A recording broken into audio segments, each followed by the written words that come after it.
Well, viewers, we've got a special for you today in our remote sales series. We're here with Mike. Mike, we're on different time zones, but I'm sure the advice is still going to be the same. We'll see. And tell us a little bit where you're calling from and the company you're with right now. Sure. So I'm calling from Boston, Massachusetts here in the States. And for the last couple of years, I've been managing a team in Sydney, San Francisco, Boston, London, and Athens, Greece, all from Boston. So I'm looking forward to chatting more today. Right now, I'm actually starting off my own consulting firm where I'm specifically working on sales coaching, sales leadership coaching, and sales organization creation and turnaround. So hopefully we can talk about some ways that I can help you guys with remote management or even being remote AE. Amazing. It sounds like you've been preparing for this for a while, managing all those global offices. And leading into that, is there something you can share about the difficulties we're traversing and how we can do it better? Yeah. So I think that the fundamental thing that managers don't realize as they move up is how much their team needs them. And especially the ones that are performing well. Typically what we think as managers before we become managers is everybody just needs autonomy. And then when we become managers, we realize the people that are not talking doesn't mean that they're not having problems. So for sure, the biggest challenge is recognizing that your team does need you, and lack of hearing them is not a lack of a need. So without a doubt, the most important thing that you can be doing when you're managing a team remotely is constantly staying in touch. And there's a few ways that I do that, but is there anything else you want to ask before we sort of dive into a couple of tips here? Well, I think that's a good first tip. And if I paraphrase that back, is that sometimes there can be people, just because someone doesn't speak up doesn't mean that they have issues. And it's our responsibility to say what I'd call be active managers, right?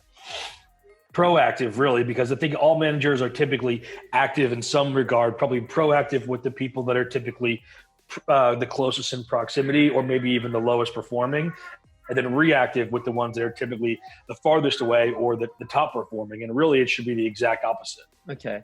And then let's say we need to be more reactive with some people. Let's take in this remote sales environment, a high level of stress. They don't have the same comfort of seeing peers perhaps every day. And also there's family things going on now with children and different dynamics. What are some ways that we can imbue a sense of inspiration to those employees that might be struggling a little bit more, and how can we be more effective managers to them? Yeah, so this would be true whether in the situation or not, whether remote or not, but particularly is more important in that type of environment. So the biggest thing is you need to make sure that people understand that you care. And we think that we do that when we go and do a drive-by by somebody's desk on a Monday morning and while holding our coffee go, hey, how was your weekend? And we think, wow, we really did it, pat ourselves in the back. But what we really need to be doing is being much more proactive. So a couple of examples of things you can do. The easiest is have your one-on-ones, but more importantly, never miss them. One-on-ones are the things that we love to do in the beginning of the year. And then we say, hey, you know what? Can I actually skip this one? I'm kind of busy. I'm tired. I got something else going on. If you don't miss them, it tells the other person that no matter what, you care about them. So imagine if you had a friend who kept not showing up to go to the party or the dinner that you kept setting up. Eventually, you wouldn't even invite that friend. You'd say, this guy doesn't even care about me. Meanwhile, that person might be thinking, I care about you a lot. I just kept having things going on. So really making sure that you make the one-on-ones is super, super critical. The other bit is, and here's a great trick, which would be reach out to the emergency contact the person has in their HR tool and write a note to them. You know, if your rep or the person you're managing gets a email, text, phone call from their mom, dad, significant other, or friend that they listed as an emergency contact saying, hey, your boss reached out, he just wanted to see how you were doing. That person's going to realize that you really care, honestly, and deeply care. So whether that person needs to go take 2 hours to go deal with something, or if they just need 2 hours of personal time, you can trust and they can be in a position to be empowered that they're not going to mess around in that time. They're going to come back because they know that they're working for this kind of person who really cares about them. That's an amazing point. And people get scared of those when you conflate business and personal. However, in my career, I found it really inspiring once when one of my previous bosses sent a message to my parents all the way from America to Australia. And they said, "Oh, we don't really know what you do, but now we've got a better picture and we feel proud of you even more." So yep. I think that's an amazing strategy. So if we recap those 2 points that you just made, right?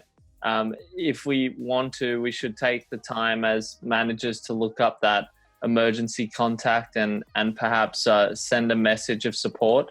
And the second one was never miss the meeting, because if you do miss the meeting, then you're not really showing that you care or are making the effort, even if you are busy, right? Yeah. Is there one? If I could actually, go ahead. If I could actually even add one more on there, just because it's so similar, which is, especially when you have someone who's remote, where maybe they only have one other person in their office, or maybe their office is their bedroom and there's no other person. The more that you can involve their support network or their network, the better. So if you're running a spiff in your headquarters where everybody gets to go to dinner, or there's some sort of happy hour drinks with everybody in sort of that headquarter office, tell that person to bring a friend, or run a spiff with that person where the spiff isn't just cash. It's go out to dinner, but specifically with a friend, and ask them ahead of time, who are you going to bring? Who is going to go on this $800, $500 steak dinner? One reason that's great is it gives that person an opportunity to have a colleague to talk about how they got to that dinner. And two, it gets the other person to be their peer to say to them things like, what do you do? And can we go next week? So it'll create that sense of camaraderie even outside of the standard network of what a comrade would be in a situation by adding their friends or their family to those spiffs. That's amazing. So in terms of to wrap up, is there someone or something we should be reading in this time for you? Is there someone that you take inspiration from? Actually, I'll tell you what, the CMO, it was one person who was simultaneously the CMO or SVP of Salesforce, Slack, and Zendesk, had recommended that I listen to Manager Tools. It's a podcast that he listens to every day, and it's a podcast he recommends for any manager. There's two versions of it. There's Manager Tools and there's Manager Tools Basics. Manager Tools Basics is going to go over all those one-on-ones and fundamentals. Manager Tools goes really into the weeds to everything you could possibly imagine, what questions to ask in the interview and everything in between. So I'd recommend everybody download that podcast because it's been a great inspiration. And if there's a book, Sales Management Simplified is for sure probably the best book I've read in terms of leadership. That's great. It's also, that wasn't prearranged. The gentleman you're referring to, Bill, is one of our board members. Oh, really? Bill Macedas. Yeah, so it's great. Bill, we say hi to you on this short video as well. Finally, I always ask every guest this. Who do you think we should have on the podcast? You love Bill. We'll say other than Bill, who should we have on the show down the line from the sales community? So there's a gentleman that I know. He the company's at his League Apps. His name is Mike Horahan, and he's a few years my senior, 4 or 5 years my senior, but he's taught me a lot about how to manage people. And he's the kind of person who he probably isn't even aware of all of the things he does that make him particularly special, but he's made massive impacts on half a dozen companies. So I'd recommend that you definitely reach out to him. That's amazing. Well, thanks so much, Mike, for joining us. And for the listeners, how can we stay in touch with you? Is there email? Are you Instagram, Twitter? What's your favorite method of social? Definitely LinkedIn. And so I think it's even linkedin.com/in/ believe Michael.Manzi. So give me a Google. Fantastic. Well, thanks for joining us on this remote sales series, and we'll talk to you soon. All right. Thanks.